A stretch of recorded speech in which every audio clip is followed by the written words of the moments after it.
welcome to Unwinding Minds. This is part 2 of ADHD myths and facts. We have already covered 5 myths in the previous video, and today we'll be covering 5 more myths to bring us up to 10. We're going to continue this series if it proves to be popular. We might even go into other mental health conditions if you're interested. So if you can think of any myths you'd like us to cover, please pop it in the comments section below. If you haven't seen part 1, I'd recommend watching that as well, because some of those myths that you're thinking about might already be there. Okay, so let's get started on myth number 1 for this video. Myth number 1 is special accommodations for ADHD are an unfair advantage. Workplace adaptations are a part of equity in the workplace. Equity differs from equality, where everyone is treated the same way. And equity acknowledges that people who are disabled may be left behind if they're treated exactly the same as their fully able colleagues. Not everything has to be done the same way for everyone in order for it to be fair. We would never ask someone who is completely reliant on their wheelchair, for example, to climb the stairs to make things more fair. Although I'm sure there are going to be some more than horrific stories in the comments of just that happening. ADHD is a recognized developmental disability, so adaptations allow those affected to show up the same way as their colleagues. Adaptations made for disabled employees affect, in the main, disabled employees, not their fully able colleagues. So it's interesting. What effect does it have on you if you or if your colleague is getting all of the support that is needed? Honestly, it's counterintuitive to discourage proper support from being put into place at work. One day, it could be you facing up against a company that doesn't want to help you at work. We should encourage workplaces to make adaptations for anyone who might need them. Moving on to myth number 2 for this video. Children with ADHD are simply naughty children. This one is so sad to me because children with ADHD are often misunderstood and labelled as naughty through misbehaviour. This is predominantly because they find it hard to focus and might get easily distracted. The prefrontal cortex, a region of your brain which is heavily affected by ADHD, handles things like executive functioning and impacts those with executive functioning disorders, and in these children that's the case. Executive functioning handles things like inhibition control, working memory and emotional regulation, leading to less than desirable behaviours. They don't have the same ease of access to rationalising and reasoning that a neurotypical counterpart might. Insufficient support is often an issue that can cause misbehaviour in any child, but especially in children with ADHD. Learning to support children so that they can behave in ways that will not be problematic to them or others is always hard. And it's made harder by the fact that at least one parent might have ADHD themselves and may not know what techniques to use to prevent their child from engaging in misbehaviour or helping them to regulate their emotions. Not all children are prone to the hyperactivity and impulsivity that's often pointed to when talking about naughty ADHD kids. Quite often, kids can become very introverted, quiet, anxious, and that hyperactive energy from ADHD can be turned inwards. The focus is often on how the behaviours of the child affect others, and this is important. Discipline is important, tempered hopefully with kindness and understanding. Parents can arm themselves with learning techniques for emotional regulation to help their children, as well as teachers. Knowledge is power, and children usually learn best through examples of behaviour that they can copy. Okay, let's move on to myth number 3, 4. A kid who can play video games for hours couldn't possibly have ADHD. They just don't want to focus on important things like homework. I hear this one a lot. Hyperfocus is a common symptom of ADHD. ADHD means dysregulated attention, not a lack of ability to pay attention, which is often how it's perceived. ADHD brains crave stimulation and it hates repetition of boring tasks, so video games can be very attention grabbing. They provide consistent hits of dopamine, leading to regulation and a sense of achievement that maybe the child isn't getting from tasks like homework. It can help to consider how to integrate rewards into things like homework so that there's a greater incentive to do those things as well, or perhaps working on gamifying tasks that they're struggling to apply themselves to. And this applies to adults too. Playing video games is engaging and may help to relieve stress for many people. We talk about hyperfocus a lot on this channel, and this is a prime example of what hyperfocus can look like. It does what it says on the tin, really. It's a high degree of focus, which can be difficult or frustrating even to break. Kids' brains aren't fully developed.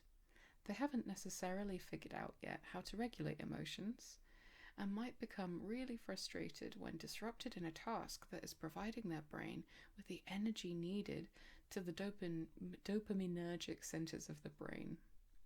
So that focus that you see on video games for hours is tied to the reward centers of the brain. And we should always consider, in any person's life, occupational balance, making sure that there's a good balance both of things like video games, tasks that are directed towards fun, and the more serious, boring adult stuff as well. Let's take a look at myth number 4.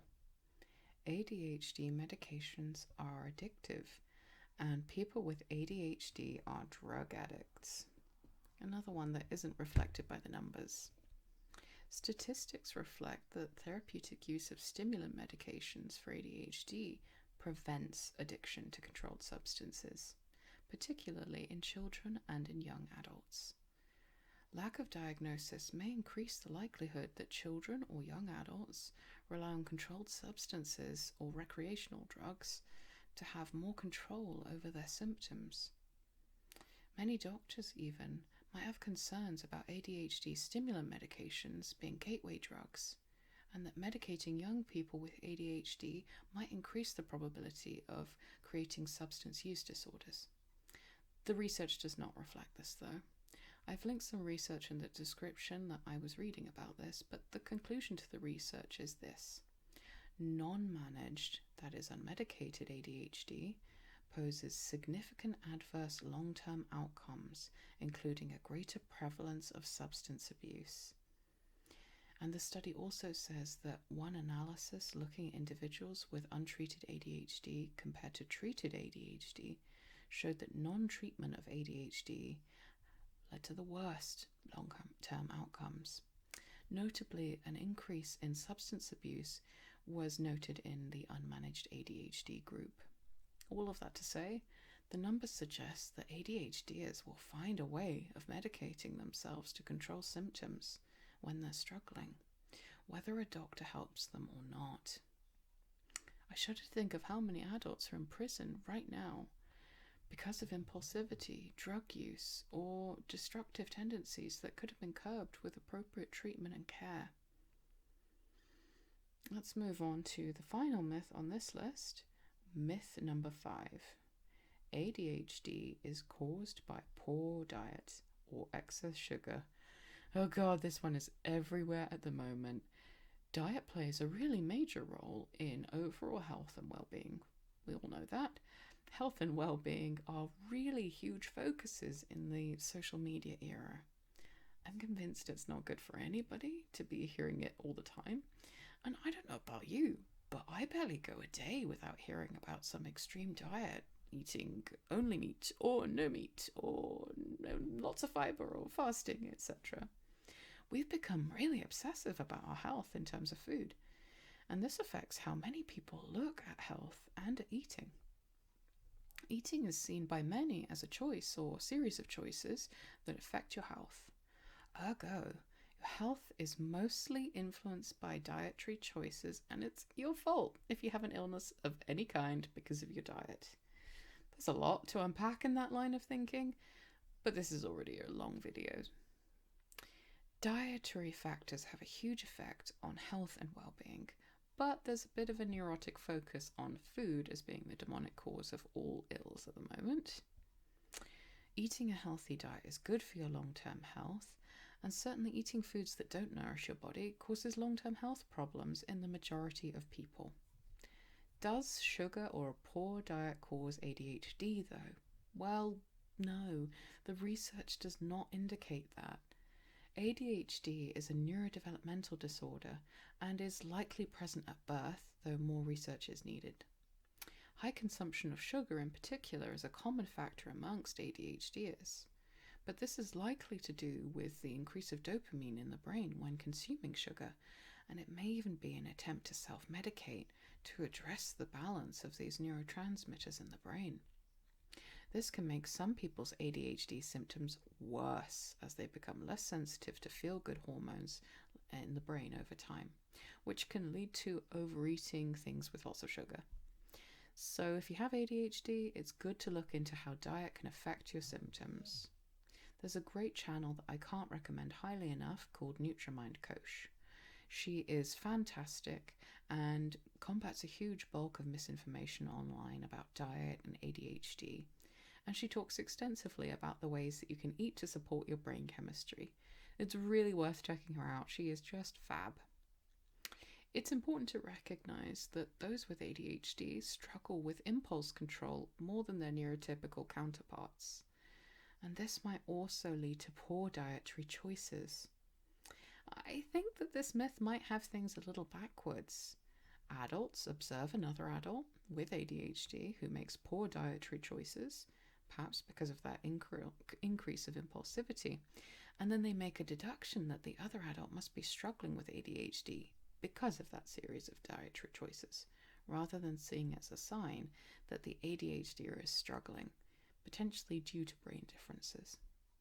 Moreover, ADHDers tend also to have poor interoception when it comes to eating and diet. Eating excessive amounts of less nutrient-dense food is one side of the coin, as sometimes having ADHD can mean having no appetite at all, or fluctuating between the two. The brain-body connection may not be there as strongly, and a sense of hunger may not be perceived as easily, or feelings of satiety for that matter. Heck, sometimes the eating habits might be learned behaviors from an undiagnosed parent or family members. So the relationship between diet and ADHD is generally misunderstood by outsiders, but rest assured, giving your child a fruit winder now and then is not going to give them ADHD. That about brings us to the end of the video. I honestly could have made full-length videos about each of these myths, and boy was I tempted to, but as much as I wanted to natter on about these myths, I think it's more digestible in smaller parts. But I'd love to hear in the comments if that's true for you. Would you like full-length videos doing a deep dive on each myth?